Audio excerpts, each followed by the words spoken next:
Ketika dipukulkannya pacul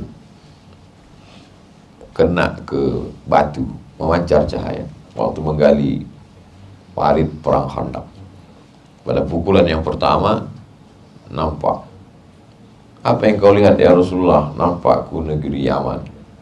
Pada pukulan yang kedua nampakku negeri Syam. Pada pukulan yang ketiga aku lihat Rom. Tiga-tiga negeri itu dikuasai Islam.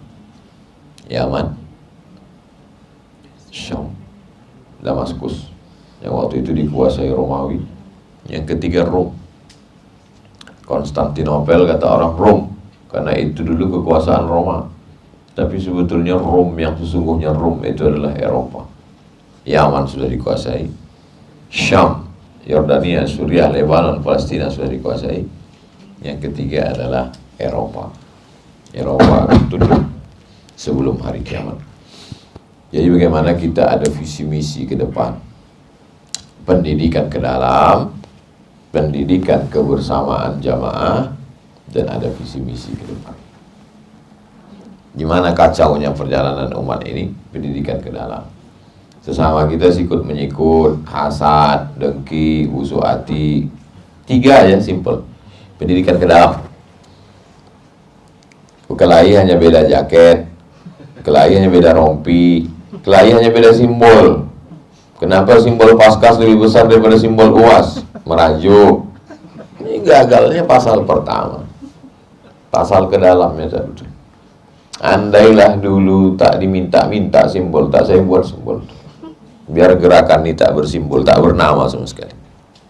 Mana ada namanya? UAS itu kan orang aja buat. UAS katanya. UAS itu kan. Kita tak lagi terjebak pada simbol, tak lagi terjebak pada jaket, tak jebak pada. Yang penting bagaimana dakwah di jalan.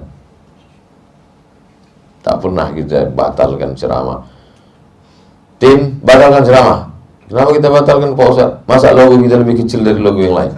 La ilaha illallah.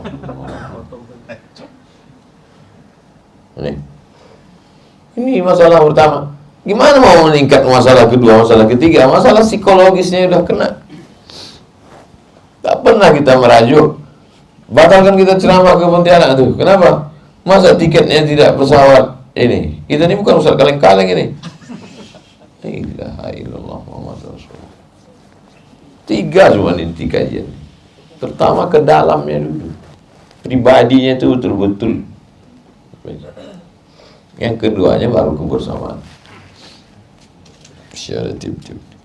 Kenapa saya bisa datang ke Pontianak ini? Ada Paskas, ada Munzalan di sini.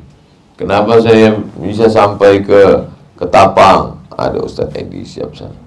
Saya sampai ke Makassar, ada geng Ustaz Hasbi di sana.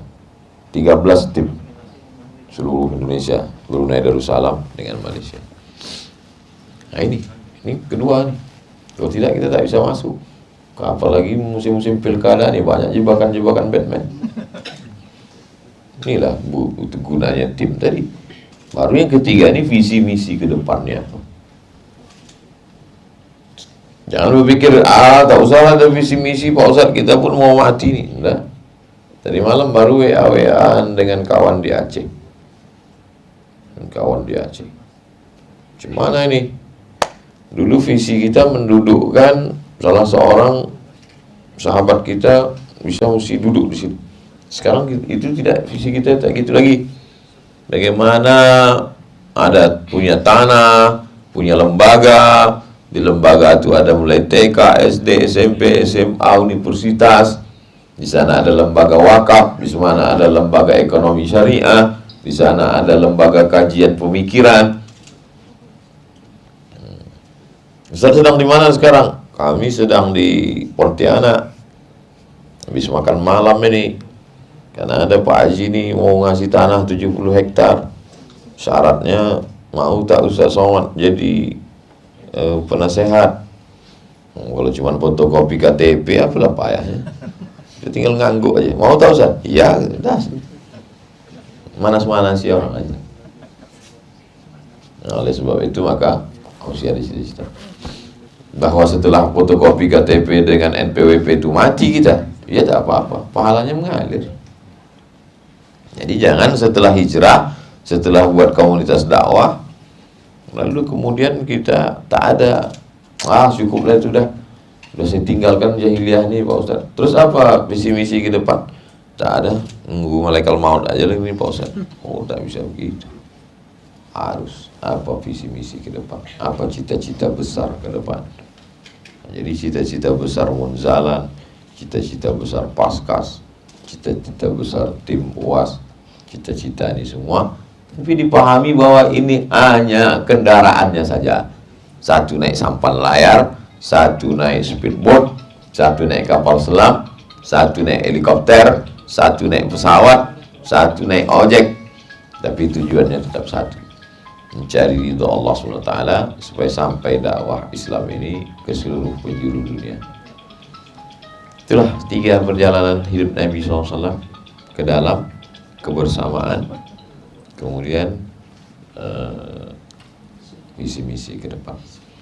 Adapun yang melaksanakannya ini tak perlu kita khawatir, tak perlu kita takut. Mati kita, insya Allah tumbuh sejuta orang seperti kita.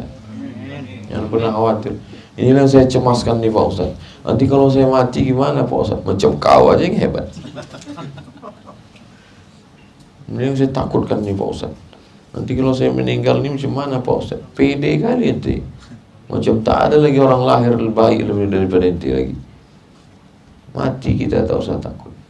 Dunia ini akan ada orang lebih baik daripada kita, insya Allah.